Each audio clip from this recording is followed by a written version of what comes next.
네. 오늘도 주님의 이름으로 모인 우리들에게 우리 예수 그리스도께서 함께 하심을 믿습니다. 수요일마다 사도신경 강해를 하고 있는데 오늘 5번째 본디오 빌라도에게 고난을 받으사, 이 부분에 대해서 하나님 말씀 증거하겠습니다.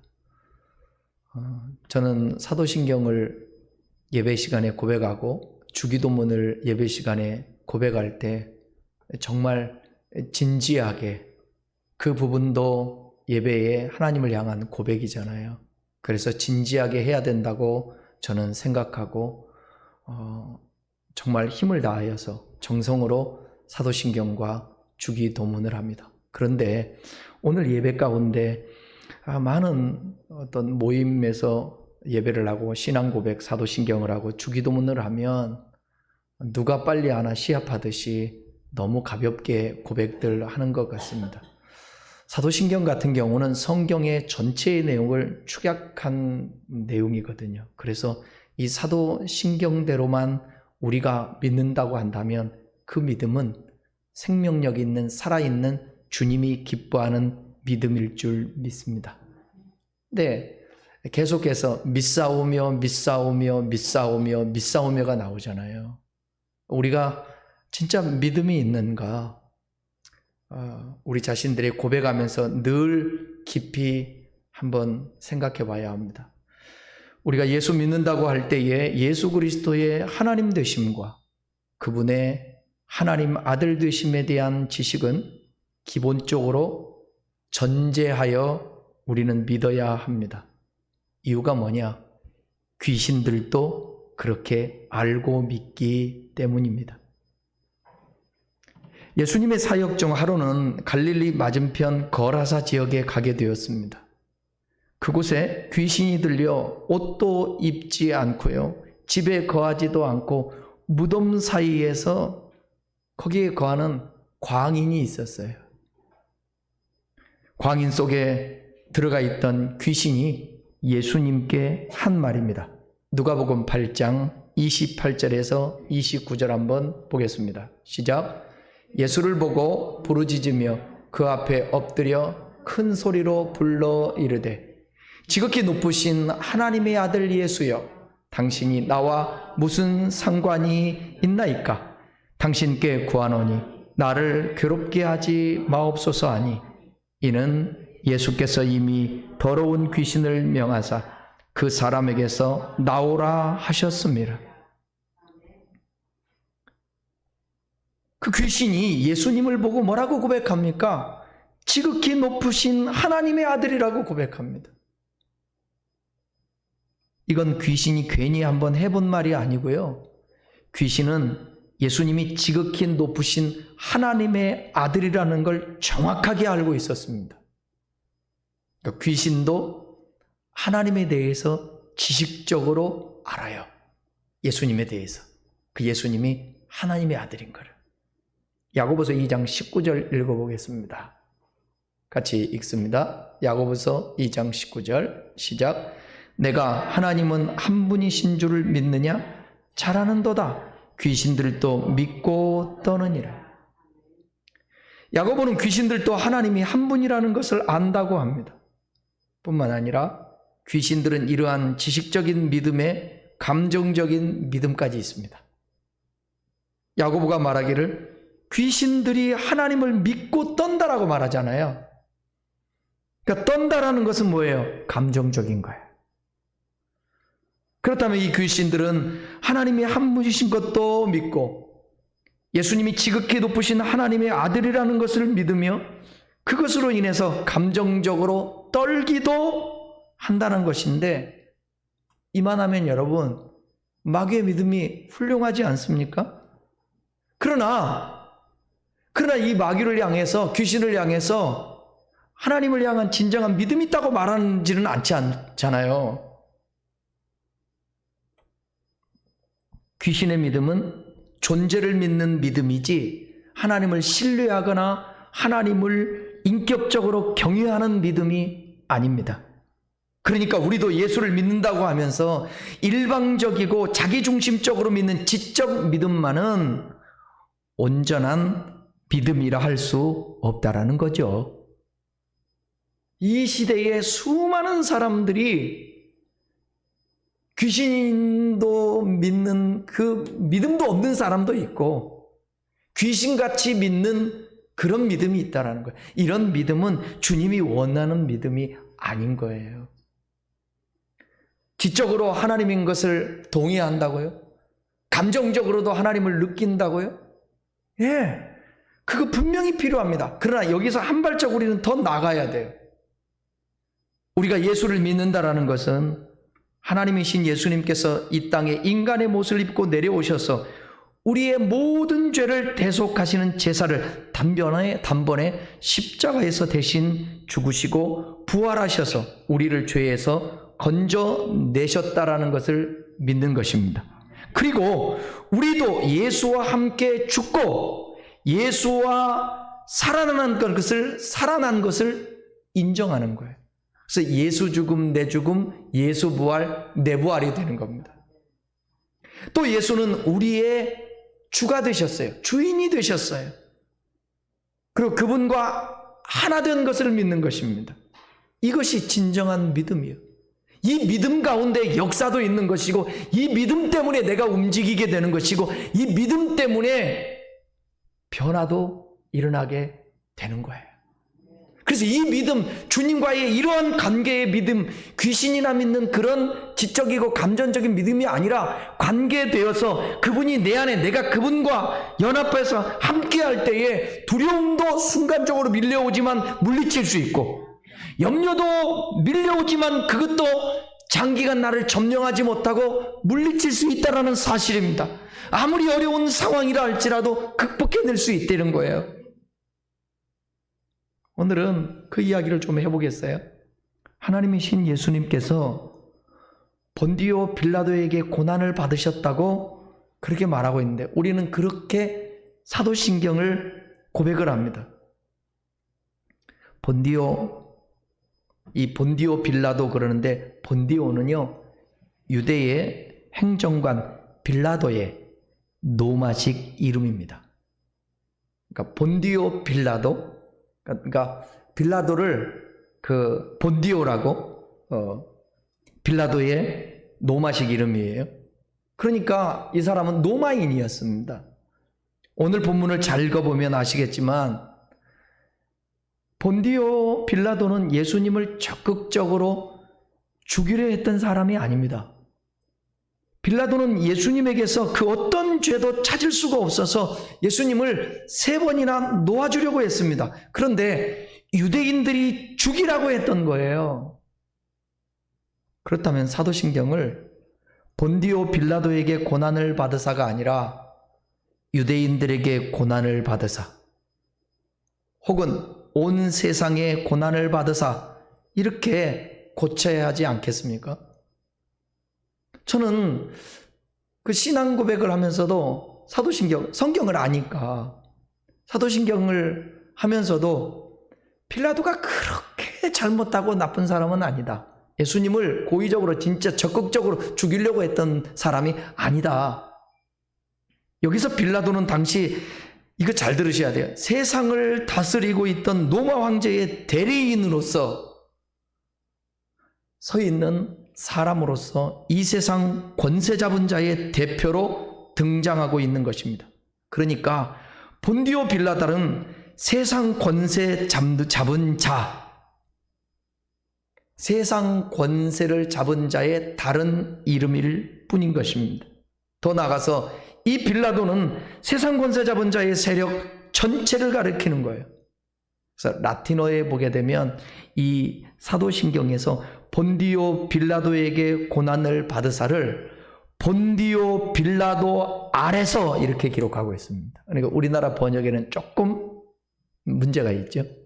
빌라도에게 고난을 받으사 이렇게 했는데 라틴어에서 원문에서 보게 되면 빌라도 아래서 이렇게 좀 뉘앙스가 다르죠. 그러니까 그 부분을 정확히 해석해 보면 본디오 빌라도가 예수님의 순환의 주체가 아니라 그 예수님의 순환의 가해자는 따로 있는데 그 중간에 본디오 빌라도가 대리인으로서 서 있을 뿐이었다라는 것입니다. 쉬운 말로 본디오 빌라도는 당시에 법정에서 최고 선고자, 즉 판사로서의 자격과 기능을 가진 총독이라는 자리에 있었기 때문에 예수님의 유죄를 선고하는 세상의 대표자로서 예수님의 순환에 등장하는 인물인 것이지, 그가 독립적으로 예수님의 순환의 주체자의 자격으로 등장하는 것은 아니라는 거예요. 그러니까 어떤 면에 있어서 본디오 빌라도는 참 불쌍하죠. 괜히 그때 총독으로 있는 바람에 이 빌라도의 이름이 거의 2000년 동안이나 전 세계의 기독교인들에게 오명으로 불리고 있는 거예요. 우리는 그 대목에서 본디오 빌라도의 역할은 그 실제 있던 본디오 빌라도에 의해 예수가 고난을 받았다는 사실에 기인해서 예수님의 고난과 십자가의 역사성을 확증하는 용도로, 또 신앙 고백에 그의 이름이 들어가 있는 것입니다. 그러니까 대표성으로 우리가 생각하면 돼요. 그 당시에 권세자들, 아니 오늘 이 시대에 힘있고 권세 있는 자들, 주님을 부인하는 자들을 대표하는 자가 바로 본디오 빌라도라는 것입니다. 우리는 본디오 빌라도를 생각할 때 예수를 죽인 천인 공노할 나쁜 사람으로 보는 것이 아니라 예수님을 유죄인으로 선고를 해버린 이 세상 권세의 총 대표로 보는 것이 옳다라는 거예요. 더 나아가서 하나님의 영광이 아닌 나라는 존재의 영광을 위해 살기로 결단하고 그렇게 살아가던 나를 포함한 모든 인류를 대표하는 자로 보는 게 맞습니다. 그러니까 이제부터는 이 사도신경을 고백할 때 본디오 빌라도에게 고난을 받으사, 이 고백을 할 때는 내가 예수님을 고난당하게 했구나, 이 세상 권세자들이 예수님을 고난당하게 했구나, 죄 있음의 자리에 있던 사람들이 바로 예수님을 고난받으시게 했구나. 죄 있음의 선고를 받아야 할 죄인들은 사람이에요. 마치 자기들이 무슨 대단한 권세를 가지고 있는 것처럼 착각해서 하나님의 영광을 위해 살아야 정말 행복할 수 있다라는 복음을 전해주러 오신 그 예수님에게 유죄 선고를 내려버린 것입니다. 인류의 모든 사람들은 본디오 빌라도처럼 예수님을 고난 가운데 몰아넣는 유죄의 죄인, 우리가 예수님 무죄인 그분을 유죄인으로 선고했다라는 것입니다. 예수님께서 본디오 빌라도에게 왜 고난을 받으셔야 했을까? 빌라도는요, 최종 선고자의 자격으로 예수님 앞에 서서 우리에게 내려질 유죄 선고를 예수님에게 내리는 역할을 한 것입니다. 누군가가, 예수님은 대속제물로 이 땅에 오셨는데 누군가가 그 예수를 죽여야 되거든요. 죄인처럼 취급을 해야 되거든요. 그러니까 죄 없으신 그분이 죄인이 되어서 십자가의 죽으심으로 우리를 대속해 주신 것이죠. 그 역할, 거기에 쓰임받은 사람, 그게 본디오 빌라도를 말하는 것입니다. 모든 인간들을 대표해서. 우리는 그 모습을 통하여 마귀의 참소를 받아 유죄 선고를 받고 영원한 지옥에서 이를 갈며 살아야 하는 우리의 모습을 발견할 수 있어야 한다는 것이에요. 내가 당해야 될 고통을 예수님이 십자가에서 고난을 당하셨다. 그가 음부에 내려갔잖아요.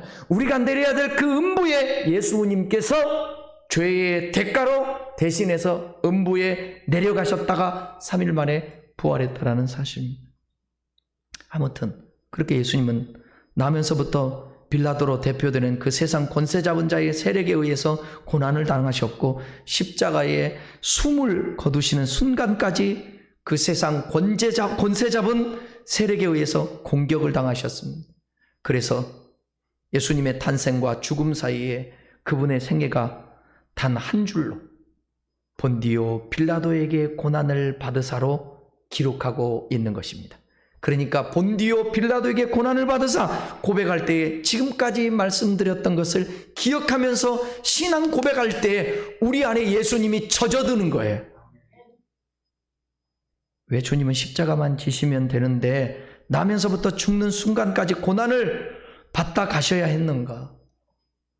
그리고 왜 우리는 우리의 신앙 고백에까지 그분이 세상 권세 잡은 자의 세력에 의해 고난을 받으셨다는 것을 굳이 넣어서 고백을 해야 하는 것인가? 그냥 동정녀 마리아에게 나시고 본디오 빌라도는 빼고 동정녀 마리아에게 나시고 십자가에 못 박혀 죽으시고도 이렇게 그냥 이어져도 별로 무리가 없을 것 같은데 왜 짧은 신앙 고백 속에 그분의 고난의 삶이 들어가야 한다는 이유가 뭐냐 이거예요. 오늘 저와 여러분은 그 질문에 대한 확실한 답을 가지고 돌아가셔야 합니다.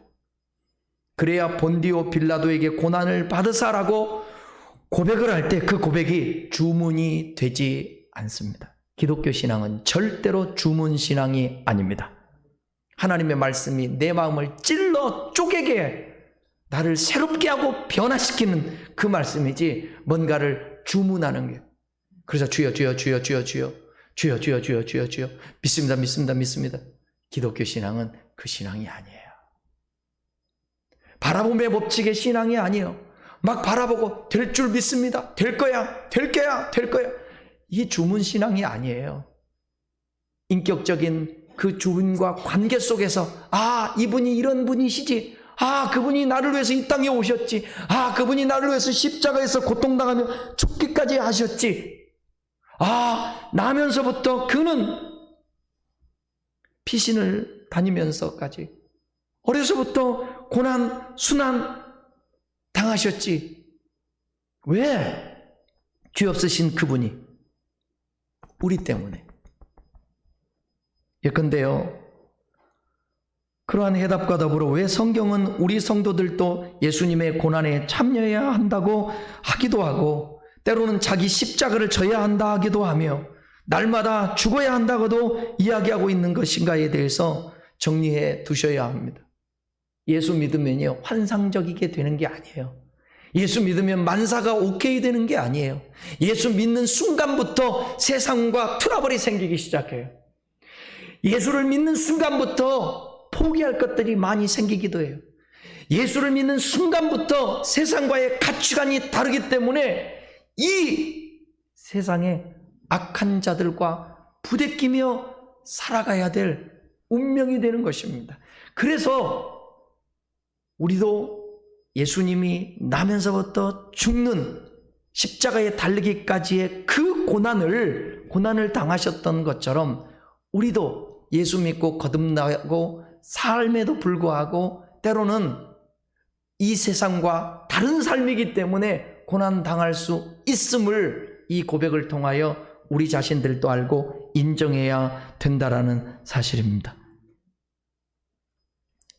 예수님이 본디오 빌라도에게 고난을 받으신 사건이 어떻게 나에게 현실이 되어야 하는가에 거기에까지 우리는 가야 되는 거죠. 그 고백이 돼야 진짜 신앙인인 거죠. 예수님의 고난에 대한 사실 확인만이 목적이 된다면 그건 정말 가치 없는 것이 될 것입니다. 다시 말하면 예수님 고난 받으셨어? 아멘. 아니, 그걸로 끝나면 안 된다는 거예요. 성경은 우리가 믿음의 고백으로, 믿음의 내용으로 고백을 하고 있는 그 예수의 고난을 우리에게로까지 연결시켜 적용하고 있습니다.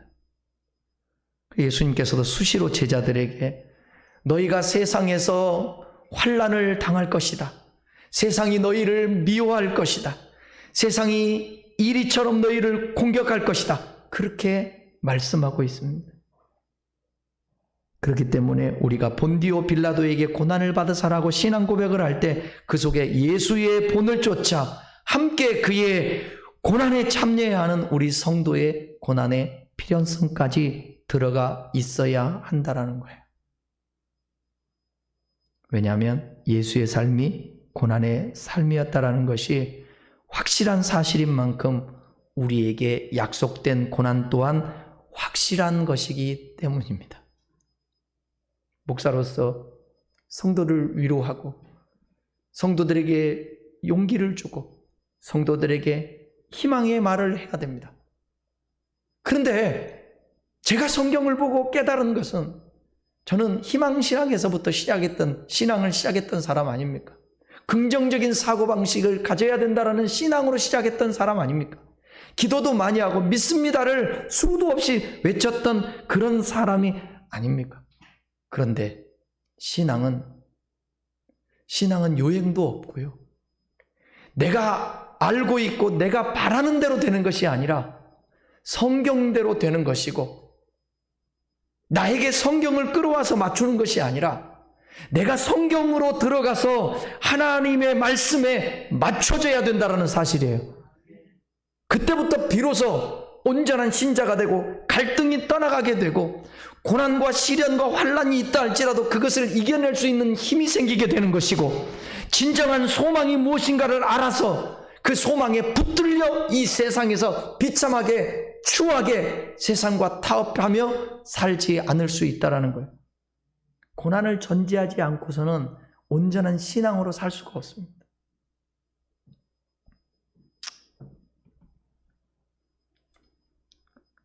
빌립보서 1장 29절 한번 함께 읽겠습니다. 시작. 그리스도를 위하여 너희에게 은혜를 주신 것은 다만 그들 믿을 뿐 아니라 또한 그를 위하여 고난도 받게 하려 하심이라. 우리는 성경을 다양하게 다 봐야 돼요. 하나님은 분명히 우리를 사랑하시고, 이따 결론에서도 말씀했지만 하나님이 얼마나 우리를 사랑하는지 몰라요. 하나님 우리를 부족함 없게 하기를 원하시고, 하나님은 우리의 삶에 은혜 주시기를 원하고, 환난에서 벗어나 근심이 없게 하시고 지경을 넓혀주시고 우리의 구하는 기도를 들어주시기를 원하십니다. 그게 아버지 하나님의 본심이에요. 그럼에도 불구하고 왜 사람들은 고난을 당해야 되는가? 고난을 당하지 아니하면 사람들은 희한하게 하나님 자리에 앉으려고 해요.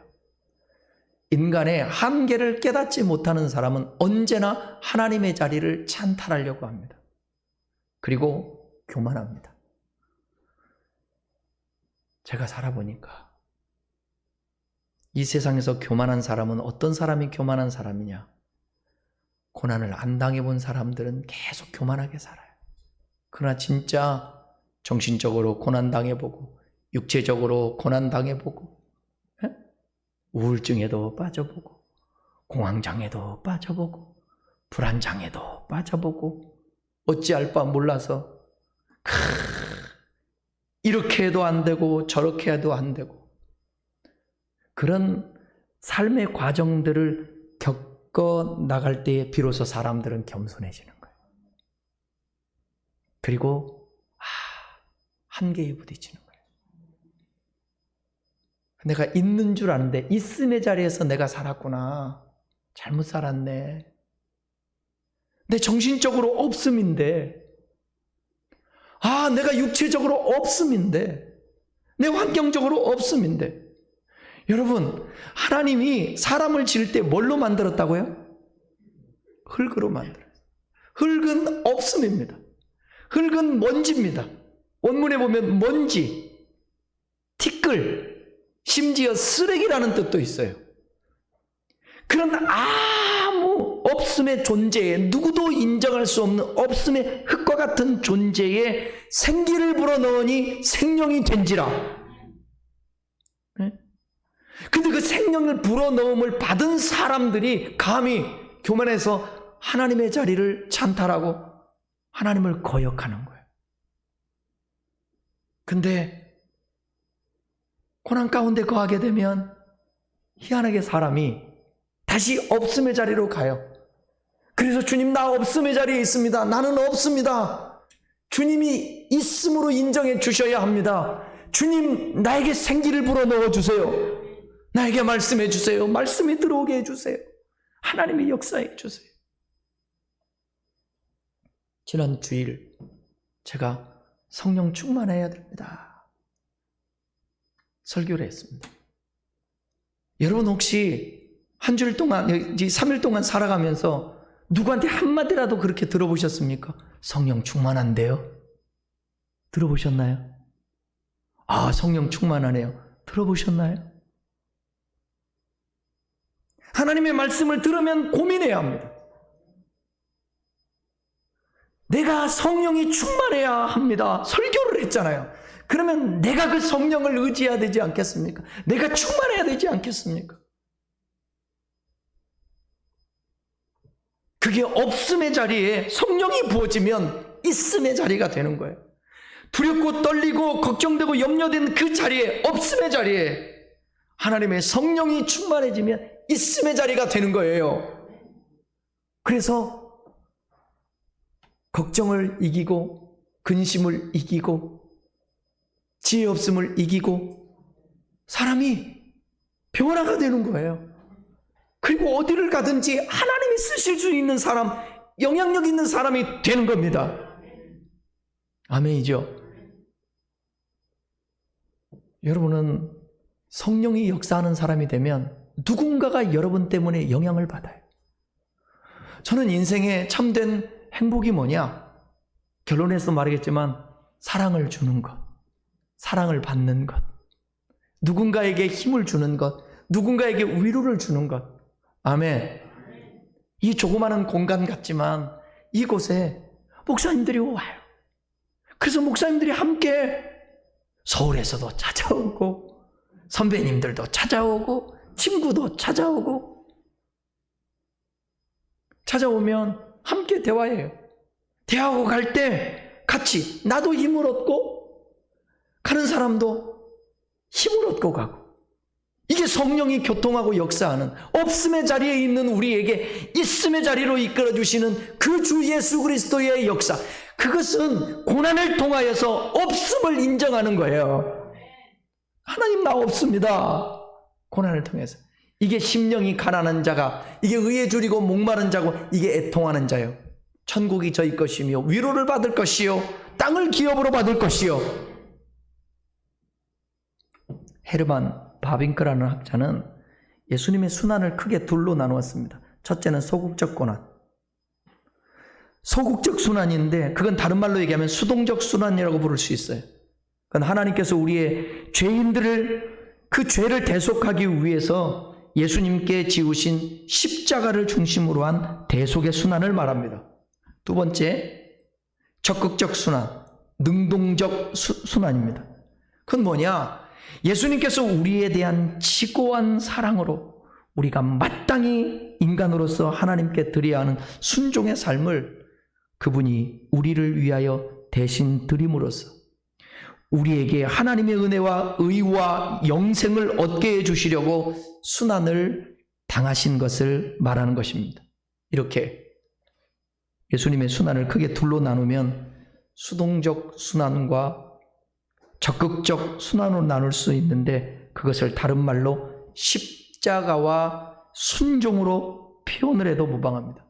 중요한 것은 그러한 십자가와 순종에서 비롯된 예수님의 고난은 전적으로 우리의 구원에 기여하는 것이 되었습니다. 예수님은 이 땅에 오셔서 십자가를 지시고 삶 자체를 순종하셨습니다.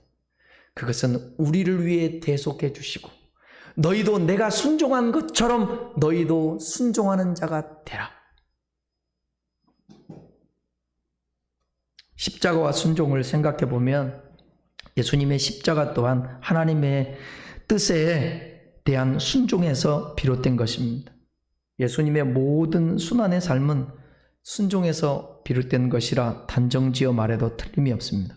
그렇기 때문에 예수님의 순한 삶은, 하나님께 순종하는 삶이 이 세상에서 반드시 고난의 삶으로 표출이 된다는 것을 모범적으로 보여주는 삶이기도 합니다.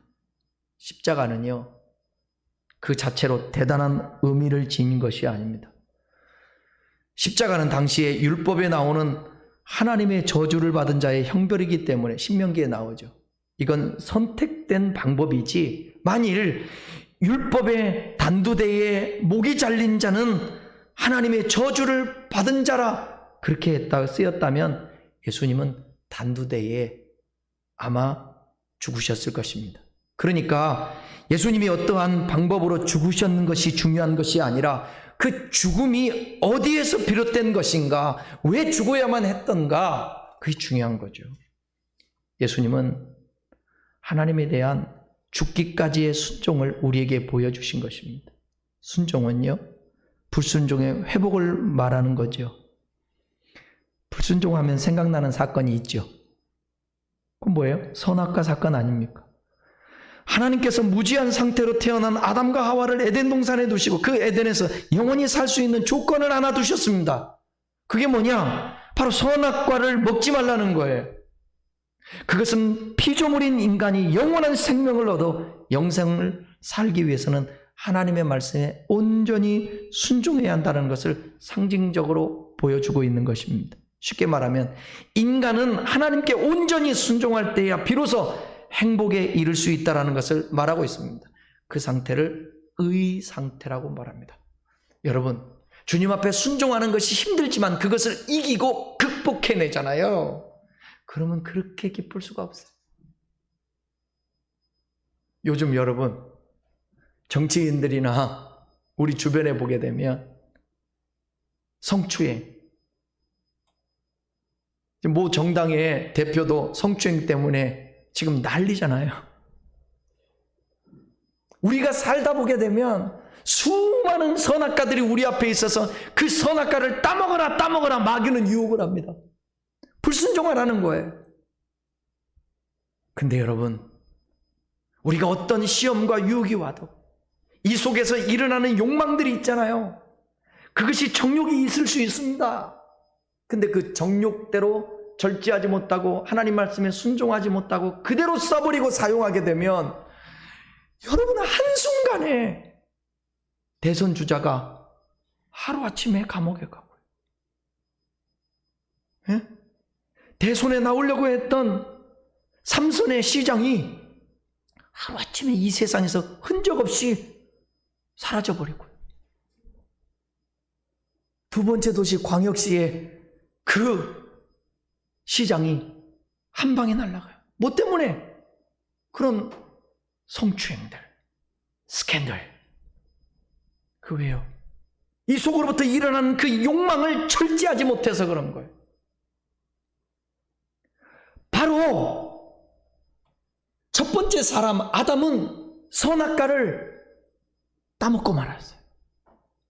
그러나 둘째 아담, 우리 주 예수 그리스도는 이 땅에 오셔서 철저히 순종하시고 사람이 떡으로만 살 것이 아니요 하나님의 입으로 나오는 말씀으로 산다 하면서 마귀의 유혹을 물리치고요, 권세의 유혹도 물리치고요,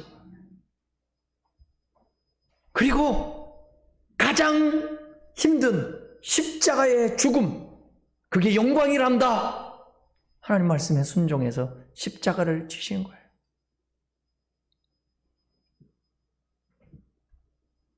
그렇게 무지한 자가 하나님의 말씀에 온전히 순종했을 때 영생의 상태가 됩니다. 그런데 인간이 하나님 말씀을 어김으로 무죄의 상태에서 죄인의 자로 내려가게 되었고 의의 상태에서 불의의 상태로 떨어지게 된 거예요. 그렇게 첫 번째 아담이 망가뜨려 놓은 죄의 문제와 불의의 문제를 해결하러 오신 분이 바로 두 번째 아담 예수 그리스도라는 사실이에요. 그래서 그분이 고난을 당하면서까지 죄를 이기는 것입니다. 여러분, 나의 유익을 위해 없음인데 스스로 있음의 자리를 만들기 위하여 하나님 말씀에 불순종하면서까지 우리가 그것을 추구하게 되면 나중은 보장되지 못해요. 고린도전서 15장 45절 47절 읽습니다. 시작. 기록된 바 첫사람 아담은 생명이 되었다 함과 같이 마지막 아담은 살려주는 영이 되었나니 그러나 먼저는 신령한 사람이 아니에요. 육의 사람이요 그 다음에 신령한 사람이요. 첫사람은 땅에서 났으니 흙에 속한 자이거니와 둘째 사람은 하늘에서 나셨느니라. 그래서 여러분, 이제는 우리는 하늘로부터 이제는 성령을 통하여 거듭나게 됐잖아요. 아담의 자리에서 이제는 거듭나서 둘째 아담인 예수님의 자리로 옮겨졌어요. 그러니까 우리는 하늘로부터 났다. 그 사실을 알고 하늘에 앉아서 이 땅에서 거듭난 사람으로서 땅의 것에 너무 연연하지 말고 살아야 된다라는 것입니다. 그분은 성령으로 잉태되셔서 동정녀 마리아에게 나심으로 무죄의 상태였습니다. 첫 번째 아담과 동일한 조건이었습니다.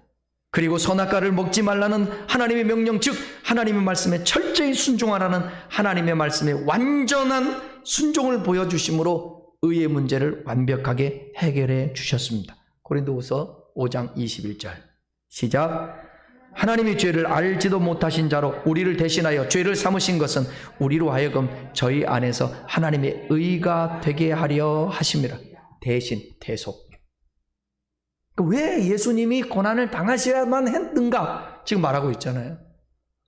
이렇게 그리스도 예수 안에서 죄의 문제와 의의 문제, 즉 거룩의 문제가 완벽하게 해결된 것입니다. 그리고 그 모든 것이 다 우리에게 전가가 됐어요. 고린도전서 1장 30절 읽겠습니다. 시작.